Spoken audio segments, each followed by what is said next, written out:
Good evening, everyone, and welcome. We will give everyone a few more minutes to log into the meeting, and then we'll go ahead and get started.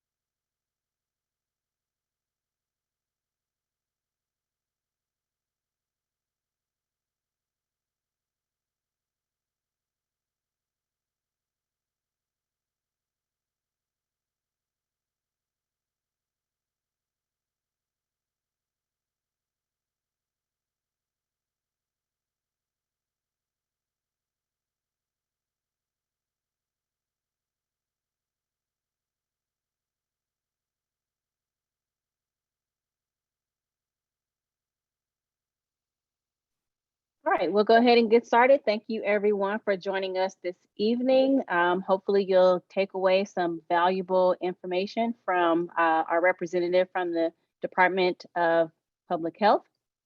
First, I just want to say welcome and thank you for your patience this week as we navigate through transitioning from our break, coming back into the school with all of the COVID testing and all of the new protocols that we're processing on a daily basis and all the changes that we're receiving. So just want to thank you for your support in that. And as we receive information, of course, I'll provide it for you all as well. There are also some links on Class Dojo that you can go to get more information on the new protocol. So of course, if you have questions, you can email me. I am still going through lots of emails, and I promise to get back to everyone by tomorrow. So without further ado, I'd like to introduce Dr. Morrison. She's here from the Los Angeles County Department of Public Health, and she's going to provide some information for you regarding our vaccine clinic that's coming up very soon. And then also at the end of her presentation, we will open it up for a Q&A. So Mrs. Shannon and I will monitor the questions in the Q&A. If we have answers, we'll go ahead and answer them. If not, we'll wait until the end. We might not get to all questions, but we will try our best to get to as many as we can. All right, so thank you. Thank you. I'm very happy to be here and excited to see so many members of the school community. I know that this is a scary time and I am here to give you the information you need to do what we can to keep everybody safe. I'm going to show some slides and then I'm happy to answer questions. You have a Q&A where you can put the questions. I might answer them while in the slides, but I'm happy to go over things more than once because I have to read this stuff more than once because it's confusing and it changes. So, and then if we do run out of time, I'm also happy to answer the questions in writing. So if they're in the Q&A and we run out of time, I can write out the answers and send them back to the school. Okay, so I'm gonna share my screen.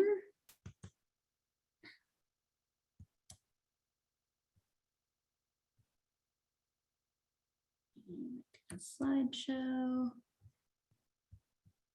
Ms. Robinson, can you just give me a thumbs up if you can see the slides? Okay, great.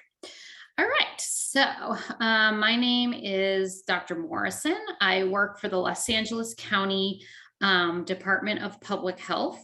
I'm also a primary care doctor. I see patients at the General Hospital, LAC-USC.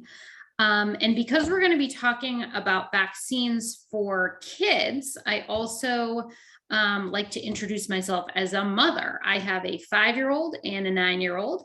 So when I look at the information that we have about COVID and the risks of kids getting COVID, And I look at the information we have on the vaccine. I do that as a public health doctor, but I also do that as a mom. So I have those different perspectives. So here's the basics of what I want to talk about tonight in the slides, and then happy to take questions on anything related to COVID. We'll just go over the basics so we're all on the same page about the vaccines that we have for everyone. And then I'm going to spend most of the time talking about younger children. And then I want to spend some time at the end talking about booster shots, which we've learned are really important for keeping us safe from the Omicron variant, which is the new variant. And then we can do questions. So you guys have probably heard this, so I'm not going to take a long time, but we have excellent vaccines. We have many of them. They're safe, they're effective. All of the vaccines, if you get exposed, can prevent you from getting really sick. If you're vaccinated, you often don't have to miss work if you're exposed, which is great, or school if you're a kid. And even with the new variant, the vaccines are doing really well at protecting us from getting sick enough to be in the hospital. The vaccines are now available to everyone who's age 5 and over. And in fact, I have a 5-year-old who got vaccinated last month.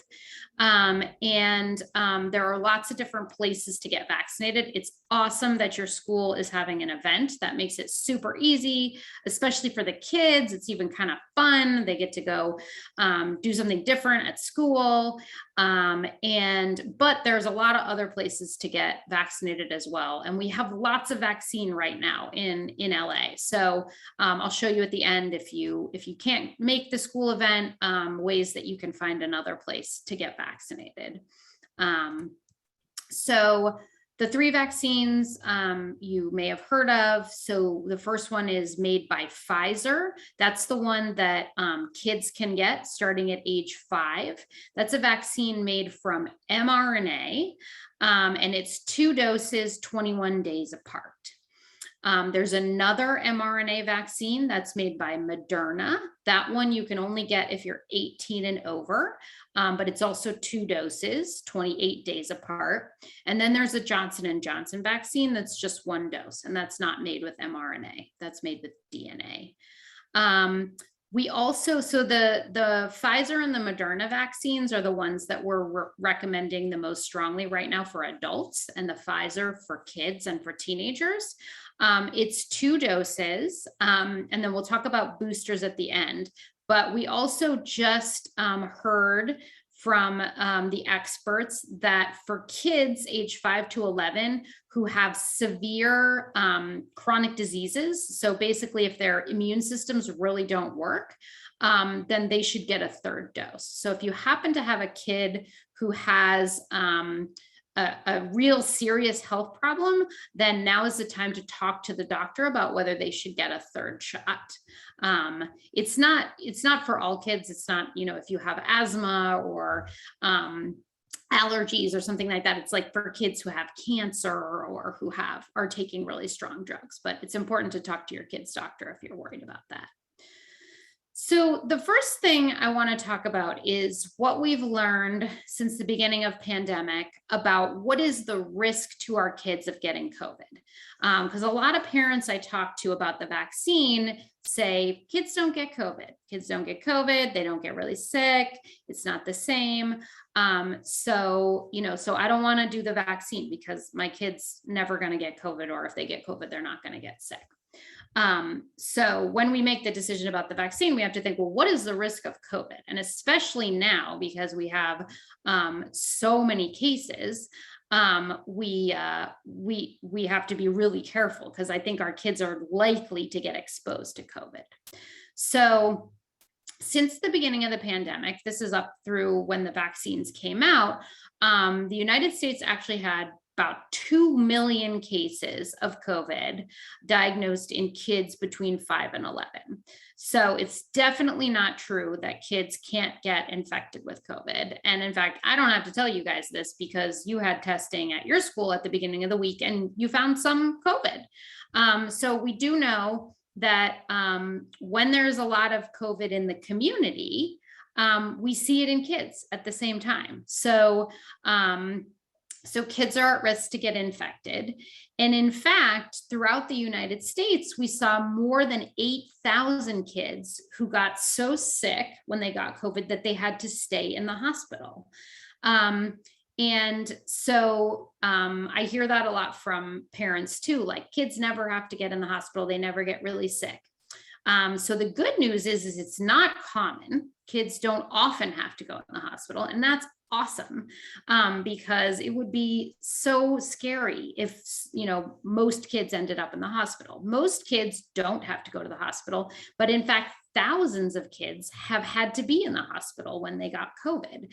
And for me, thinking about my 5-year-old, I don't want her to be in the hospital. That would be incredibly traumatic. There's needles, there's lights, they're not sleeping at home. So when I thought about, why am I vaccinating my 5-year-old? One of the main reasons is because I don't want her to be one of the few kids who ends up in the hospital. And in fact, thousands of those kids who got hospitalized didn't have any health problems before. They were healthy kids, and it was just the COVID, and it made them so sick they had to stay in the hospital. We've also seen more than 2,000 cases of something called MIS-C, which I'll tell you a little bit more about in a second, which is a pretty scary complication of COVID where you get inflammation in all the organs in your body. And it includes inflammation around the heart, inflammation in the kidneys. And those kids are really sick, and they also need to be in the hospital. And sometimes it takes a really long time for that inflammation to go away. And some of the kids who had it, they're still not quite back to normal. And then the last thing is we actually have seen pretty close to 100 kids actually pass away from COVID between the ages of 5 and 11. So, I just want to be real here with the data, with what we know. Sometimes I hear from parents, kids never die from COVID. It's not never die from COVID. It's not true. It can happen. Now, the kids who pass away from COVID are usually kids with other health problems, but they don't have to be really sick. Some of the kids who died just had asthma. Some of the kids who get really sick from COVID, the only risk factor they have is that they're obese.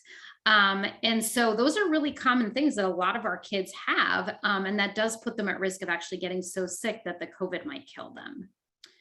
So there are substantial risks to getting COVID. Here we have a picture of how much COVID we have in Los Angeles right now. This is our LA data. So I'm going to walk you through it because there's a bunch of different parts to it. But basically this green line here is the number of cases of COVID every day, going all the way back to July of 2020. So this big mountain right here is last winter. This is our winter surge last year, and our cases went up really high, got close to like 20,000.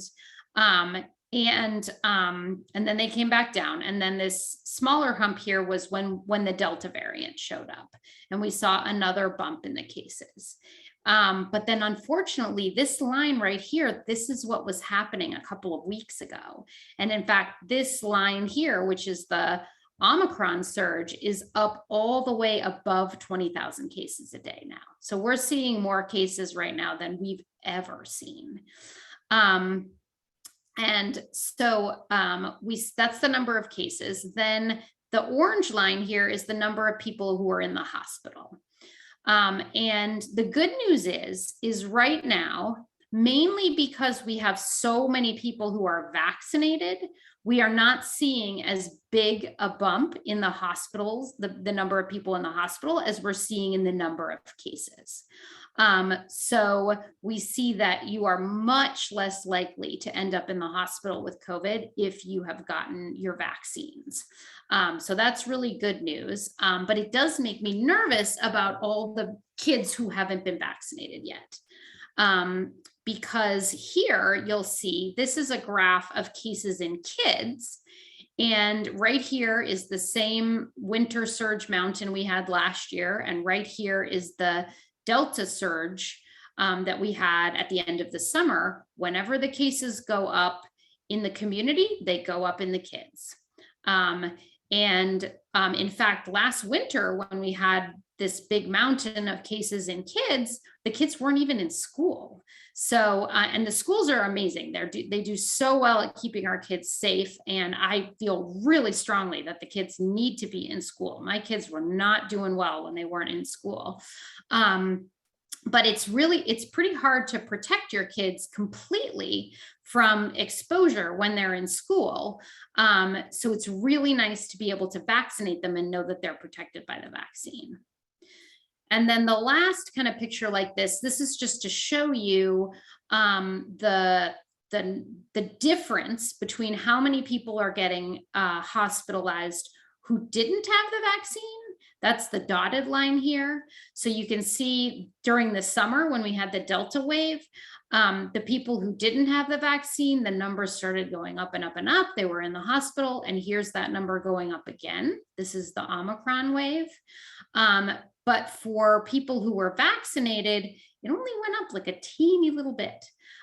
So we know the vaccine is really effective at protecting us from getting really sick enough that we have to be in the hospital. So as I mentioned, we did see almost 100 kids who died from COVID before the vaccine came out in this age group. And that's not a very big number compared to the number of adults who died, but kids in this age group are supposed to be healthy. So this actually means that COVID was in the top 10 of things that killed children in 2021, because these kids, they're not supposed to die. So it did mean that COVID played a role in the health of kids in this age group.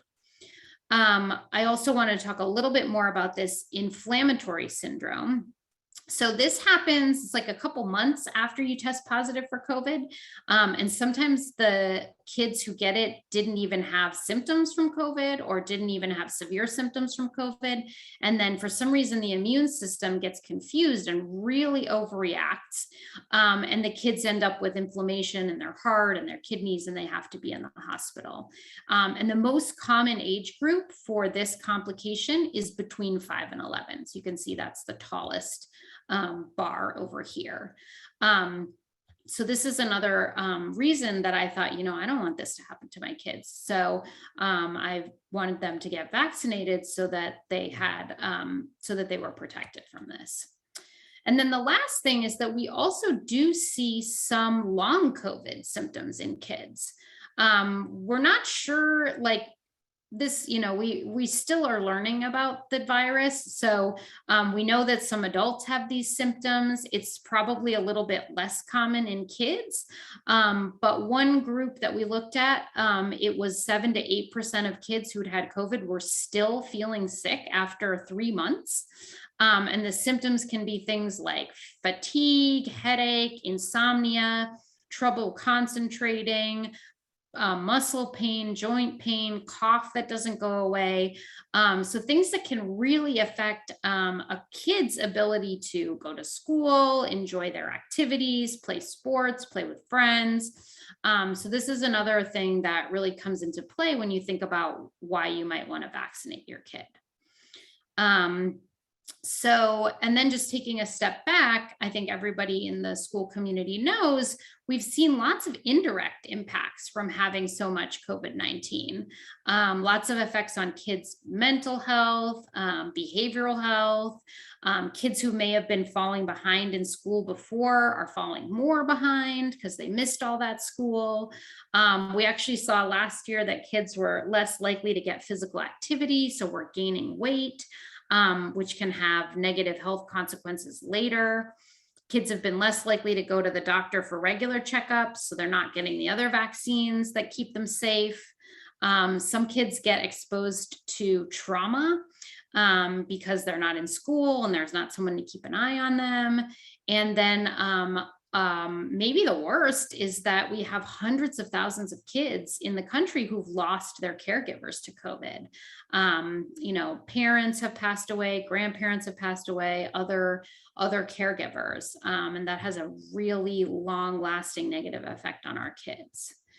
So that's just sort of the information that I find the most useful when you're thinking about, well, what are the risks of letting my kid go out into the community without the vaccine to protect them. So there are substantial risks to getting COVID. So then, of course, we're parents, we're going to be extra careful about putting anything in our kids' bodies. So what do we know? What do we know from the science about the safety of the vaccine? So the COVID vaccine for kids in this age group is made by Pfizer. It's the same vaccine that adults get, but it's a smaller dose. It's only 1/3 of the dose. The vaccine dose is just based on age. It doesn't take into account the weight or the size of the kids because of the way vaccines work. The most important thing is how old is your immune system. So the kids are able to get a smaller dose and it still works really well. Same for the adults. The vaccine is 2 doses, 21 days apart. So we have a lot of really good information about the safety of the vaccine and how well it works. The initial study had more than 4,500 kids, and 3,000 of those kids got the vaccine. The first thing they looked at was whether there were any side effects, and they didn't see any serious side effects. Even though they had, thousands of kids. And then since the vaccine has been available, I just looked this up, there's more than 6 million children who've gotten at least 1 dose of the vaccine for kids. And we have a whole system throughout the country. And then we have our own system in LA County where we actually investigate every report that the vaccine has caused a serious side effect. And we haven't seen any evidence that the vaccine is dangerous or causing serious side effects in this age group or in older age groups.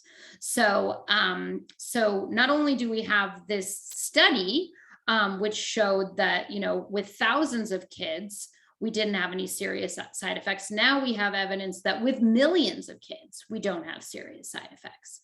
And then the other thing the study showed is that the vaccines work really well to protect kids from getting sick with COVID. So the vaccine prevented 91% of the COVID cases, which is a very high number. Now that number was done, that the study was done while the Delta variant was the most common variant. And the vaccines, the Omicron variant is really challenging. It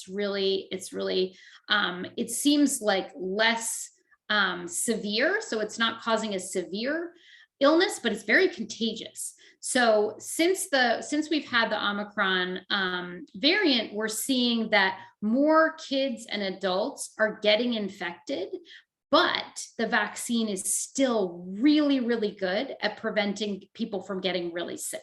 So the people who are in the hospital, they are not the people who got vaccinated. And we're seeing that with kids as well. So in summary, it was 91% effective at preventing kids from getting sick with COVID. We didn't see any serious side effects. They did look very closely at the side effects, and the most common side effect is sore arm. And this is important because I was talking before we started with Ms. Robinson and other members of the school community that I think a lot of us parents, even the idea that the vaccine could give the kid a fever is kind of scary because these are our little kids. We don't want them to be sick. And the good news is that the kids actually have less side effects than adults. So maybe you got the vaccine and you got a bad fever for a day or two. The kids, it's much less likely. We don't see very many any fevers. We do see arm pain. That did happen in both my kids. My 5-year-old was not happy. She could not lie on the side that the arm had been poked. So she got some Tylenol before bed and then she was fine. But we're much less likely to see the symptoms that adults sometimes get, which is like they kind of feel like they have the flu for like 1 or 2 days. Kids are more likely to have arm pain and then maybe be a little tired or have a headache. And then a lot of parents ask me about, well, do we know that vaccines are safe if my kid has had COVID before? Because lots of kids have had COVID, and they actually have been able to study that because that was included in the original study. And now we've seen it in the millions of kids who've got it. There's no increase in side effects if you've had COVID before. So that's good news. So then I just have a couple slides, like how I think about making the decision and how it impacts the kids, and then sort of taking a big picture. So when I thought about my kids, I have a 5-year-old, my other kid is 9. I know that this vaccine is going to very likely to prevent the getting sick with COVID, which is awesome. Even with Omicron, what I'm really worried about is the kids getting so sick that they need to be in the hospital. So I don't want them to have those post-COVID conditions. I don't want them to get the MIS-C, which is the inflammation. My 9-year-old, that's the most common age that kids get that inflammatory condition. So I want to protect him from that.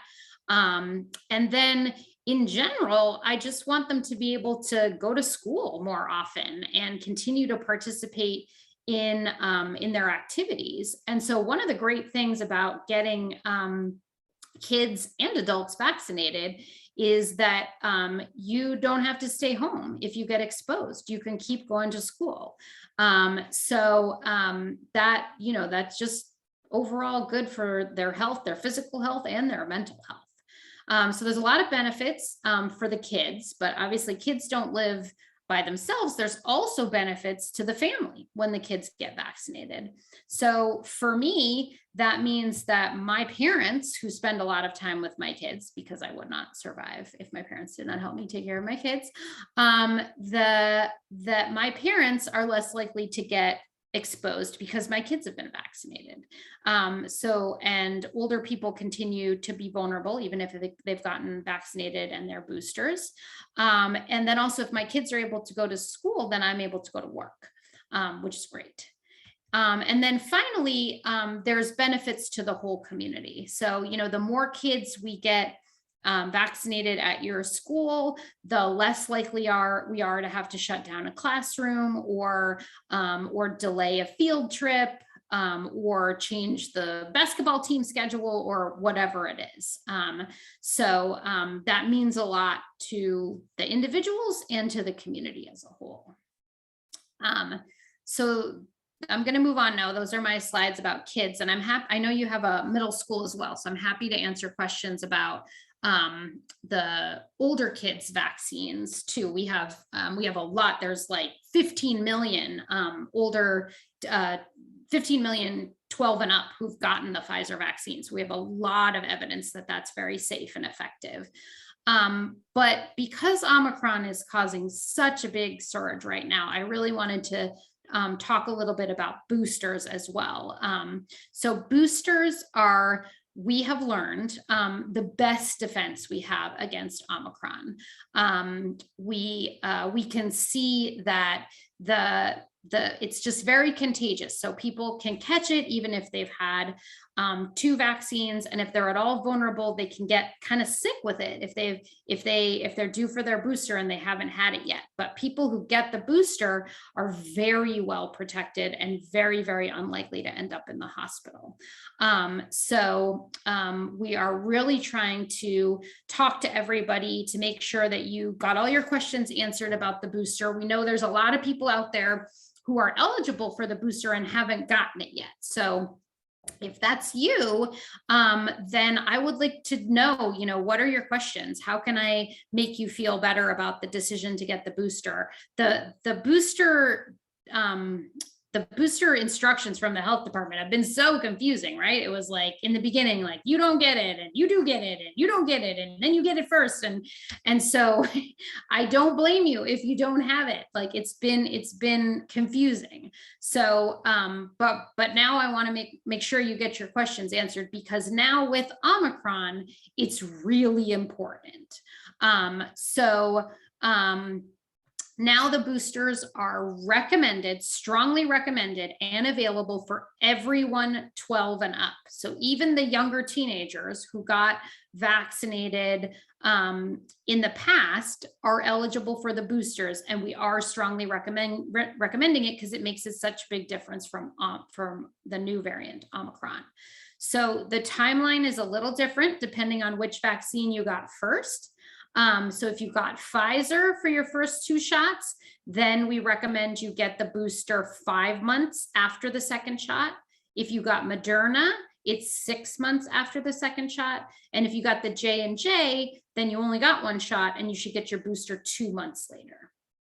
So that's annoying. I don't know why it has to be 3 different numbers, but I'm happy to answer questions about it. This is what the data, this is how it's been studied so far. So this is what we know is recommended and safe. And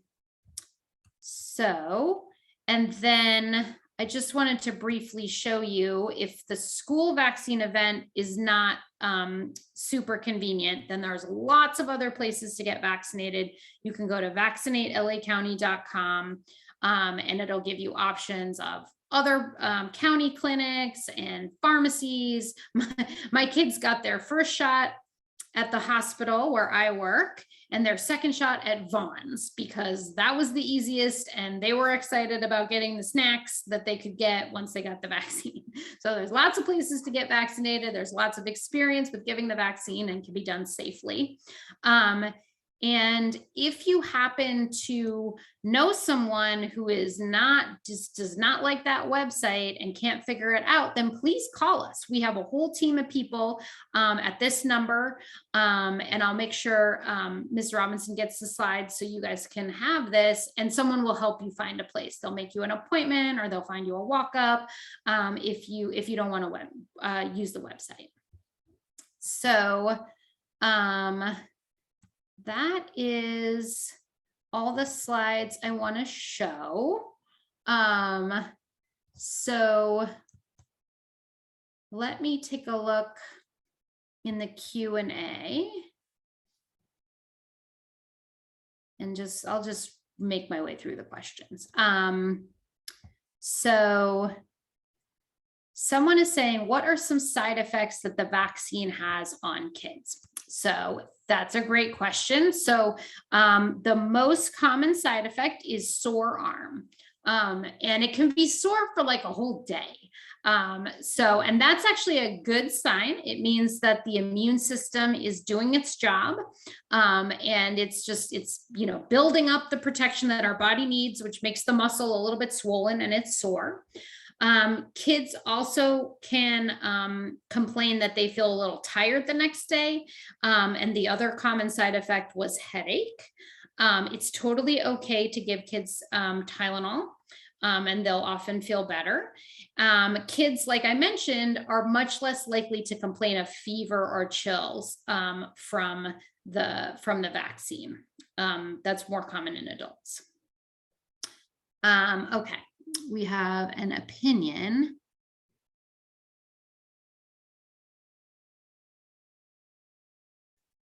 So this parent is concerned because lots of kids who get infected just have a normal flu, but they had also heard that kids have died from the vaccine. I'm really glad you brought that up. I think it's totally understandable to be super careful with our kids. And it is true that most kids who get infected do not get really sick, which is great. That's great. But we do see that some kids who get infected, and we can't really predict which kids it is, some kids end up getting really sick and in the hospital. Even healthy kids who have no health problems before, they get so sick with COVID that they can end up in the hospital. And for me, that was too scary. I looked at the risks of getting the vaccine. We have no evidence that kids have died from the vaccine. We take every single case where that's reported and we investigate to see if there's any evidence that the vaccine caused any kind of side effect, even just going to the emergency room. There's a national team that investigates, and then we have a local team in Los Angeles that investigates every single case where a kid got the vaccine and then ended up at the hospital. And we have found that there is no explanation that the vaccine caused it. It's really important to us that we do not miss anything. And we have watched this vaccine more closely than any vaccine in the past. And so for me, I looked at that. For me as a mom, I looked at that and I thought, you know what, like probably if my kids get COVID, they're not going to get really sick. But I'm scared. Like I'm scared that they could end up in the hospital. And the risk of the vaccine is so low that it makes sense to give them the vaccine. I was worried that, they might have a day where they didn't feel well. And in fact, the most common thing is that they have a sore arm, and that's what happened. And now I feel so much better because I can send them to school and I know that there's basically no chance they're going to end up in the hospital. They may get COVID, but the vaccine is so good at keeping kids out of the hospital that I can feel much more comfortable with them going to the hospital, going to basketball practice, going to dance class, all those things that I know they need to stay safe.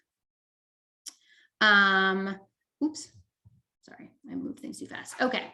Ayana says, can you talk about COVID antibodies after testing positive? Let me talk about this in two parts so that I can talk about what we know about the antibodies and then what we know about the antibody tests, because there are some tests that can check and see if you have antibodies. And unfortunately, we don't have any good ones. So we don't recommend any antibody testing right now because the tests just aren't very good. They don't even tell us like if you had COVID, they don't tell us if you can get it again. So there are tests, but they're not very good. So we don't recommend them, and I don't recommend them to any of my patients. Antibody tests. We do know that if you have COVID, your body will produce antibodies. So if you get infected, your body will produce antibodies. Unfortunately, if you get infected with COVID, the antibodies are just kind of unreliable. So some people produce a lot, some people produce only a little bit and then they go away. Some people produce a lot and then they go away really quickly. And we can't tell based on who you are or what your COVID looked like, how strong your antibody is going to be.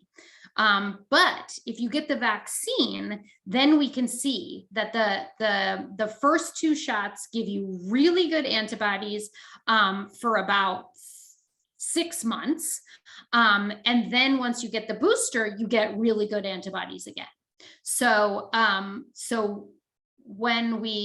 for people who've had COVID, we just don't know if your antibodies are going to protect you. And especially with something like Omicron, we can see that if you got Delta, you can totally get Omicron. And we just don't know if it's going to protect you from being in the hospital. Whereas with the vaccine, we can really see that the antibodies that your body produces after you get the vaccine, they last a long time, they stay high for many months, and they protect you from getting really sick with COVID.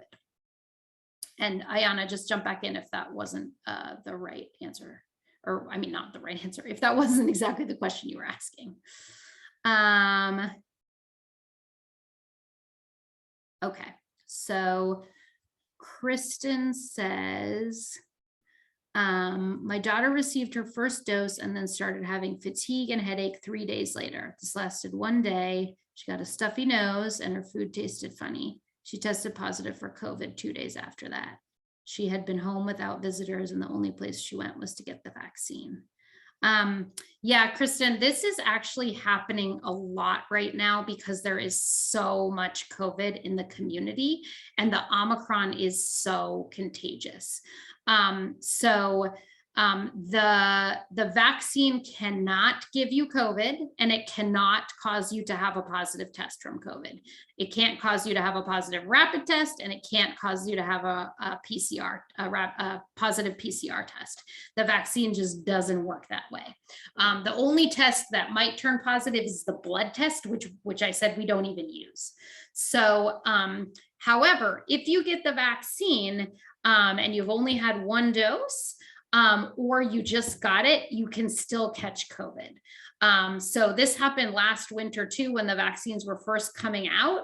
We saw people get the shot and they'd already been exposed to COVID. Remember, COVID can stay in the body for up to 14 days. So even if you go back 14 days, there's a possibility of exposure. And then it just happens that you get one vaccine and then you still get exposed to COVID. There's a lot of people right now who are testing positive for COVID who feel like they have been really, really careful. And unfortunately, the Omicron variant is just very, very contagious. People are even catching it just from having an exposure outside or even a really, really short exposure. So it's a frustrating time. One attendee says, why is it not required for the kids to be vaccinated? That's a good question. I mean, basically what we've heard from the governor is that the vaccine will be required once it has full FDA approval, and which we would expect sometime in the next 6 months. So what we've heard from Governor Newsom is that the vaccine will be required in the fall. I think it's complicated why it's not required now. We're really concerned that if kids don't get it and they miss school, they're really going to fall behind. The good news is, if your child is vaccinated, they themselves are very well protected. So even if they're in the classroom with kids who are unvaccinated, there may be COVID transmission, even though the schools are amazing and the kids keep their masks on and they keep distance. There may be some COVID transmission, but the kids who are vaccinated, there's basically no chance that they can get really sick from COVID. It's really, really unlikely. So I know it's frustrating. I also wish that everyone was vaccinated, but I feel really good that my kids are vaccinated and I know that they're safer. If my child gets fully vaccinated, is there a chance she could still contract the virus as adults? Yes. So this Omicron variant is just really, really contagious. So unfortunately, when the vaccines first came out, we thought, oh, wouldn't it be great if they prevented all the infections? And that they don't work that way. But what's really important is that they make the COVID infection into something that's manageable, that's similar to other infections that our kids get when they go to school. Just because our kids can't, I do hear this from parents sometimes, well, what's the point? If my kid's just going to get COVID, I don't even want them to have the vaccine. And that's a really good question. I'm not going to ask you to do something that doesn't make any sense. I respect you guys, your parents, you want to do the best thing for your kid. I'm not recommending the vaccine because I think it's going to prevent every case of COVID, but it keeps our kids safe from getting really sick. From having those complications like the inflammatory condition. Kimberly has a really good question. How long should you wait to be vaccinated after having COVID? So the only reason you need to wait is because when you have COVID and you still are contagious, you have to stay home. But there's no reason you have to wait for the safety of the vaccine. So if you test positive for COVID and you stay home for your 10 days, you can go get your vaccine the next day. And in fact, that's what we recommend, because it takes a little time to build up the immunity. And we know there's just so much COVID traveling around right now. Anissa, I'm sorry if I'm going to pronounce your name wrong, but Anissa has another really good question. What if you are over the 5 months for the booster? Does that cause a problem? No. You should go get the booster. If it's been more, they just changed it from 6 months to 5 months. So there's lots of people who are 5 months and didn't know. So if you're 5 months, we recommend you go get the booster right now.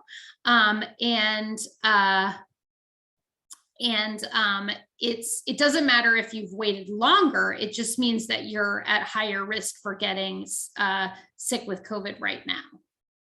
Okay, the questions are moving while I'm talking, maybe because there's so many of them. Okay, sorry guys.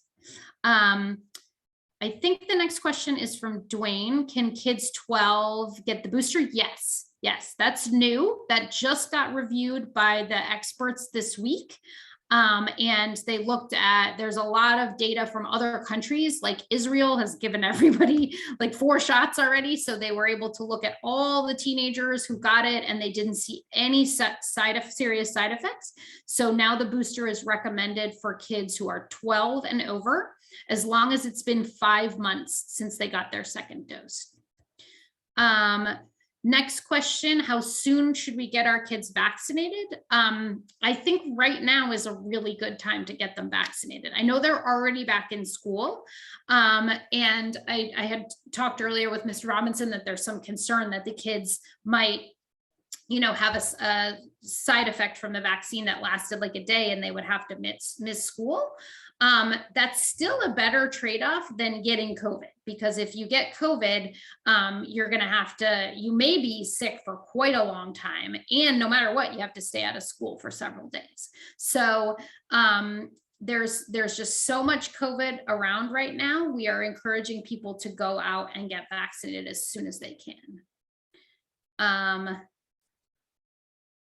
So Brandy brought up the issue of myocarditis. So thank you. Yes. So myocarditis is inflammation around the heart.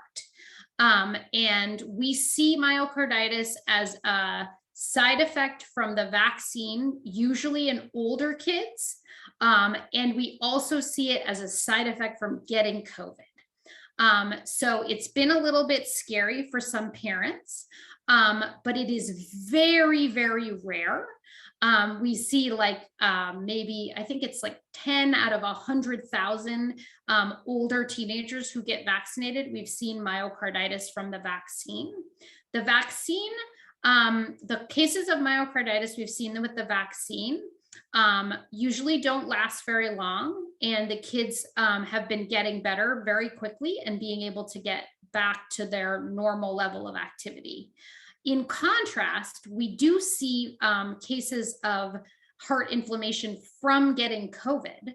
And unfortunately, that's more common than it is with the vaccine and more likely to last a really long time. So we looked really closely at all the cases of myocarditis we've seen in the country and in Los Angeles County. And it still is much safer to get the vaccine than to take chances with getting COVID, because they both cause heart inflammation. Okay, if a child is exposed with someone in the household and is unvaccinated, what is the recommendation? So, and you said if the child tests negative. So if you find out that the child is exposed in the household, you get a test right away, which is great. Sounds like you already did that. If the kid tests negative, then they still have to stay home. If they're unvaccinated, they have to stay home for at least 5 days. And unfortunately, if they're in the household and they're still with the person who's infectious, then the 5 days doesn't actually start until that person is not infectious anymore. So it can be a little confusing. Usually we have you call the school, or the school will call us, where we have a hotline to talk you through this. But say like mom tests positive, and mom and the kid are still in the household together, then mom needs to retest after 5 days. And then if she's not contagious anymore, then the kid's quarantine starts. And then the kid needs to stay home for 5 days and then test again. And then if they test negative, then they can come back to school. So it's complicated. I'm sorry if that was a little confusing, but that's why. Yes, I was going to say, can you repeat that again? So the basic situation is that if you find out if a kid has been exposed, then you get them tested right away. And then if they test negative, then they need to stay home for 5 days if they're unvaccinated. Oh, and you know what, Ms. Robinson? So different schools have different policies. I don't know if you have a policy where the kids can stay in school. No. Okay. So some schools actually have different policies. So that what the health department says is that you have to stay home for 5 days and then you get another test. And then if you test negative at 5 days, you can go back to school. If you test positive, then you're positive, then you have to stay home. Or if you develop symptoms, then you have to. But the tricky thing is, if mom is mom is positive and there is staying in the household with the kid, then the kid is continuing to be exposed for a little while. So you have to wait until the mom is done with her COVID before the kid's 5 days starts. So you can always call us if this is what we do. I used to run the call center that answered these questions all day. Okay, Janisha. Oh, this is another question. So did I hear you say if a child is vaccinated? And no.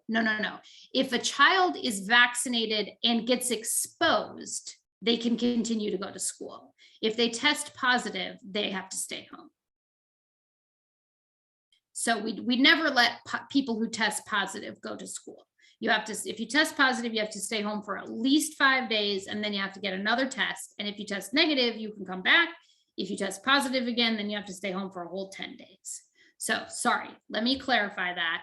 If a child is vaccinated and they test positive, they still have to stay home.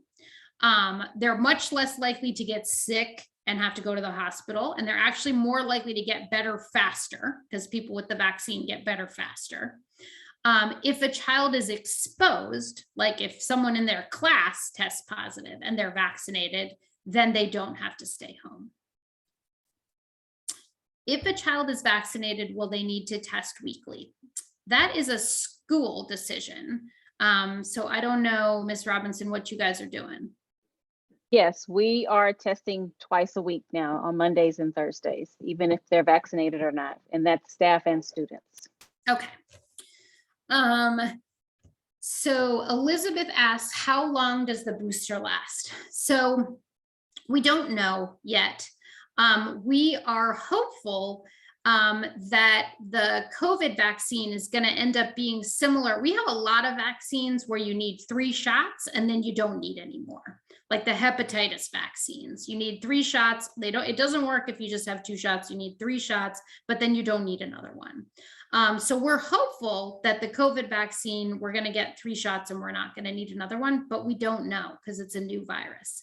So what we're doing is we're looking really carefully at the numbers of, there's lots of studies going on, and we do know that the second shots lasted for several months. So right now for the boosters, if you're boosted, you're very well protected. David has a really good question. Do you think the testing methods, swab in the nose, will change to swab in the throat because of Omicron? I've seen some research on this, but we don't know the answer yet. So people ask me, you know, should I stick the nasal swab in my throat because I read an article that that's better? We're not recommending that because we don't have enough information that that's going to give you a reliable answer. But there are lots of people looking into it.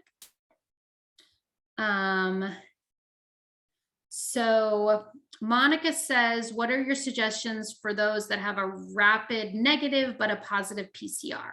So the PCR tests are better than the rapid tests. So given right now that we have so much COVID in the community, we're going to listen to the PCR test. So it may be frustrating, it may be weird because you don't have any symptoms, but there's so much COVID here right now that a positive PCR test, we just treat it like positive. So we assume that you have COVID.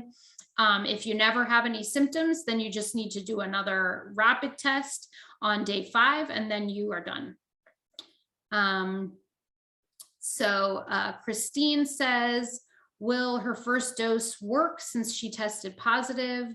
Should she still do her second dose in 21 days? So this is a really good question. Thank you, Christine. So this is I think this is the same story from before where she got that first vaccine and then she got COVID. So as long as she's done with the 5 or 10 days of having COVID, we recommend she gets the second dose right on schedule. And there's no evidence that it doesn't work. She's actually going to be super protected because she's going to have the antibodies from the 2 vaccines plus the antibodies from the infection. We don't see higher side effects, so it's totally safe. But we don't know how long the protection from the COVID infection is going to last. So we want you to get the second vaccine. If you have to get it a little bit late because you're still at home because you're still testing positive for COVID or it hasn't been 10 days, that's okay. It's okay to get it a little bit later than 21 days. What happens after the kids have already caught the virus? I'm not sure, Jacqueline, exactly which part of the after the virus you're questioning. I mean, we still, if you've already had the virus, we just don't know how long the protection lasts, so we still recommend you get vaccinated. Christine says, I read that the booster is for 18 and over. Yes, so it just changed. So because we know the booster is so important with the Omicron variant, they went back and they looked at all the safety data, and the booster is now recommended and available for everybody who's 12 and up. Sarah asks, how often will the kids need to be vaccinated? Unfortunately, we're not sure, but like I said, we do have a lot of vaccines where you need 3 doses. Sometimes kids don't need as many. So kids' immune systems are actually stronger than adults. So sometimes we may need 3 doses, they only need 2 doses. We don't know yet. We're hoping that this is not something where we have to get a new vaccine every year. It may be that there's different variants, but as long as the vaccine is protecting us from being in the hospital, then it's good. And that's what we have right now.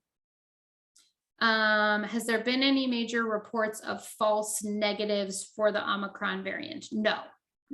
We have a lot of evidence that our tests are working really well for the Omicron variant. Is the school going to provide the vaccine for kids and the booster for parents? So I can answer that question. Okay, thanks. So right now we're confirming the date for January 14th. It will be confirmed tomorrow, and we'll get some more information out as far as the time. But that is the Friday before the 3-day weekend, and it will be after school. So it won't be during the school day. So if parents want to come, get their vaccine or get their booster, we'll make it available for them as well. So January 14th is the date that we're looking at. And then I'll post it on Class Dojo just for confirmation. Oh, that's fantastic. So if you're a little worried that your kid might feel tired the next day, or if you get your booster, you might feel tired, and you don't have to work on the weekends, which I'm sure some of you do, but that is a great time to have a vaccine event. so that you can hopefully take it easy over the weekend.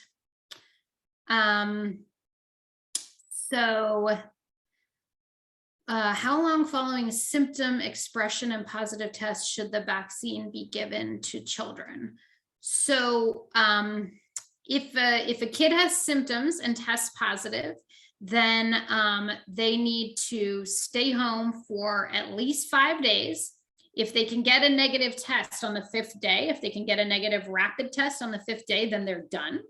If not, then it's 10 days. And then after 10 days, they are ready to get the vaccine. And this similar question, how long should a child quarantine if they test positive? So if they test positive, they need to stay home for 5 days, assuming they don't have any symptoms. And then on the 5th day, we do a rapid test. And if that's negative, then they're done. And if it's not negative, then they need to keep staying home. The longest they have to stay home is 10 days. If they stay home for 10 days, you don't even need a test, you're just done. So I already answered a question about the rapid negative test and a positive PCR test. So the PCR tests are better than the rapid tests. So we treat that like a positive, and you got to stay home. What is the protocol for people who get COVID and get exposed after that? So we don't change the protocol for getting exposed if you've had COVID. We only change it if you've been vaccinated. So if you're up to date with your vaccines, then you don't have to quarantine if you're exposed. But the protection you get from having COVID is just not reliable. So if you get exposed, you have to stay home.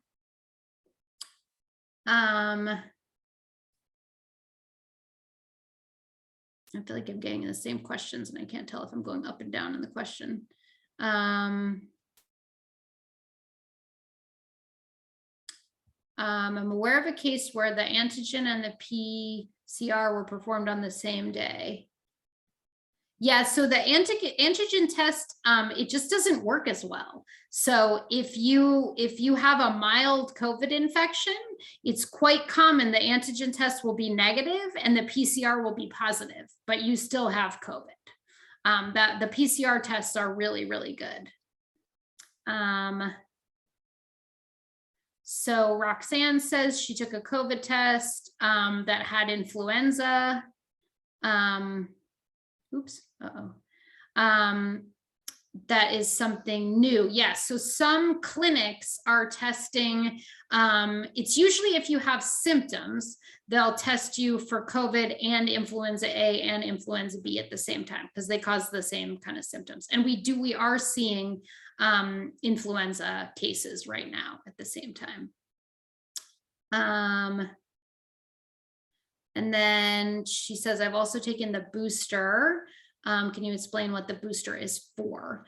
So the booster basically just reminds our immune system how to make a strong response. So the first 2 vaccines kind of teach our immune system how to protect us, but they over time the levels go down, and so the booster is just a reminder, like, hey, you remember how to do this, so if you see COVID, you're not going to let it get too bad. If you test positive for COVID, should I keep going, Ms. Robinson? I don't mind, but I want to. Yeah, I was going to say we'll take a few more questions. I know it's already 6:33. We'll take a few more. There's a couple more good ones, and then we'll stop. Okay. If you test positive for COVID, how else can you treat it? So most of the time you don't need anything fancy to treat COVID. Mostly it causes mild symptoms, especially if you're vaccinated. You may get a runny nose, you may get a cough, you may get a sore throat. A lot of people feel better just by taking Tylenol. Sometimes if people have a really runny nose, they might take some sort of decongestant. There are some COVID like infusions available for people who are high risk. So if you know somebody who has a chronic medical condition that puts them at risk for getting really sick, then they should definitely call their doctor, because these infusion treatments can make the COVID less severe. And then there's some newer COVID pills, but those are also only appropriate if you have other health problems. So for people who don't have other health problems, we just treat COVID with over-the-counter things. And then, of course, like, you gotta rest, you need more fluids. So things that you would do like if you had a cold. Should schools do PCR testing in place of antigen, since many are asymptomatic? I think your school is doing both. Some schools are doing it different ways. My kids' schools only do PCR testing. There's just disadvantages. You know, the PCR tests, sometimes they take a while to come back. So there's advantages to doing the antigen tests, and there's advantages to doing PCRs, and I can understand both sides of it. If the vaccine doesn't prevent you from catching COVID, why are those who are exposed but vaccinated allowed to attend class? It's more about the risks to the kids. So you are less likely to get sick with COVID if you're vaccinated. When we look at the tens of thousands of cases we have right now, way more of them are in unvaccinated kids. So vaccinated kids are less likely to catch COVID and less likely to spread COVID. So it is safer to have them in school. And then also the kids who are unvaccinated, we're just worried about them getting really sick. If someone received a Moderna vaccine, should they get a Moderna booster?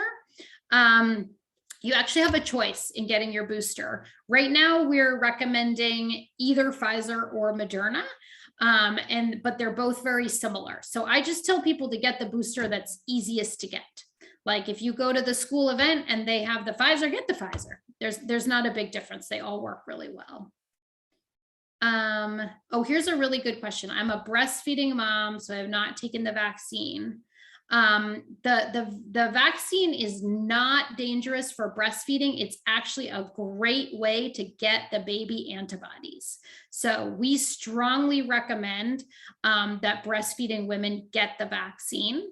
The vaccine itself actually doesn't go into the breast milk, but your body makes the antibodies which protect you from getting COVID, and then the antibodies go into the breast milk. So it's a great way to protect little kids who can't get vaccinated. So we strongly recommend that. Did you look at the questions, Ms. Robinson? Is there anyone in particular? There's a question about J&J. Yes, so the one question is, if the positive test comes on a Monday, does the 5 day start on Monday, or does the 5 day start on Tuesday? Good question. I look this up every day because it's really confusing, and I get out my calendar. So if you do not have any symptoms and you got your test on Monday and it's positive, then that is the first day of your 5 days. If you are exposed, like if you go to school on Monday and someone tells you, oh, you were close contact with somebody on Monday, you need to stay home for 5 days. Your 5 days starts on Tuesday. So you were exposed on Monday, you start your 5 days on Tuesday if you were exposed, but if you are positive, it starts on Monday. Okay, I think the next question, it's asking about the 90-day wait period that we've seen. Some patients who have Kaiser has recommended no testing for 90 days if you've tested positive for COVID. But the question says vaccinated. You can get vaccinated after you've had COVID once the quarantine period is ended, but do they recommend testing? Because I've seen that 90-day period as well. Yeah. The 90 days is confusing. So there's a couple times when the 90 days comes up. So if you test positive with a PCR, we don't recommend you get another PCR for 90 days because the PCR can be positive for a really long time. you can still get rapid tests. And so if you had like Delta variant last year and you're feeling sick, you can get a rapid test and it will help tell you, do I have Omicron now? Because there's a new variant. But we don't recommend, once you've had a positive PCR, you take a 90-day break from doing PCR tests. But that doesn't mean you can't get vaccinated. If you get COVID and you're in one of those high risk groups and you get the monoclonal antibody infusion, so you go, they usually take you to the hospital, they give you an infusion. If you get that treatment because you had COVID, then you do have to wait 90 days to get a vaccine, because that treatment actually protects you for like 90 days. And if you have that treatment, the vaccines don't work as well. But you would know only if you had that special infusion treatment, then you wait 90 days if you're going to get a booster or your second shot or your first shot. Okay, we'll take 2 more questions. The first one is, what mask do you suggest for children? Oh my gosh, like I'm thinking of my kids. So with kids, I feel like it's a trade-off between what is we know the most effective and what are they really gonna wear? Because if you give them something that's really uncomfortable, they're just gonna pull it off and futz with it. And so we do know that medical grade masks are more effective than cloth masks. So if you can get your kid to wear one of those like doctor's office masks, and you can order them small sizes, though like one fits on my son's face, but it doesn't fit that well on my daughter's face. So, but if they don't like the medical masks and they're just going to pull them off, then have them wear a cloth mask. A cloth mask works well. The only difference is if the kid has actually been exposed, then now the rule in the schools is that you wear the medical masks. And then if you want to be really cautious, the kids can wear 2 masks. And in that case, we recommend that the medical mask goes on first, and then the cloth mask goes on top of it. I have had no success in getting my kids to wear that many masks. But maybe your kids are more patient than my kids. Okay, last 2 questions. These are 2 good ones. So, can you explain or give the definition of what an exposure is considered? Yes, good question. So the definition, so you're considered close contact. So this is how we describe it. You're a close contact and you're exposed if you spent 15 minutes within 6 feet of somebody who was infectious. So somebody who tested positive, like on the day that they had symptoms, if you were within 6 feet for 15 minutes, and if you happen to go near them and then go away and then go back and then go away and then go back, if it adds up to 15 minutes, even if it's spread out over a whole day, we still consider that close contact. So you have to sort of think like, overall, was I around them for 15 minutes? And unfortunately, in an environment like a school where the masks might be, in the right position or they might not, we still count close contact. If you're wearing masks, we still say, you have to be careful. So it doesn't matter if you're wearing a mask, if you're not wearing a mask. If you're within 6 feet and the time adds up to 15 minutes, then you're a close contact. Okay, and last question. If you had the J&J, can you get the 2 doses of Pfizer and Moderna? So the recommendation is that you don't need 2 doses. So if you got 1 shot of the J&J, we do recommend you get either the Pfizer or the Moderna for your booster. But the 1 shot of J&J is actually really good. So if you get the J&J and then 2 months later you get the Pfizer or the Moderna, you have really high levels of protection. So we don't recommend a 3rd shot. All right. So many great questions. So many great questions. And if they have more questions that we didn't answer tonight, where can they go to get their questions answered? So we have a website. I usually just Google, because I can never remember the whole website name, LA County DPH COVID. And then there's tons of links you can go to. There's frequently asked questions. There's isolation and quarantine guidelines. There's updates. There's vaccine frequently asked questions. There's, information for parents. There's so many different things on there. So, we do have to be really careful where we get our information, because there's lots of headlines popping up on Facebook. You hear your story from your aunt or whoever it is. So I encourage you, if you have a question, make sure you go somewhere where you can be sure that they're going to put the whole story and get the scientific information right. And LA County Department of Public Health, so LA County DPH COVID, and you'll get lots of information there. Perfect. All right, well, that's it for tonight. Dr. Morrison, thank you so much for your time and providing the valuable information for us. And I will be in touch with you if I have any more questions. Please do. And then tomorrow I will have the date confirmed for our vaccine clinic. It'll be on campus. Our school employees are not providing the vaccine. There will be some health professionals on campus giving the vaccine and the booster for adults as well, and children who qualify. So you'll get more information about that. And everyone have a great evening, and we'll talk to you soon. Thank you. Good night. Thank you.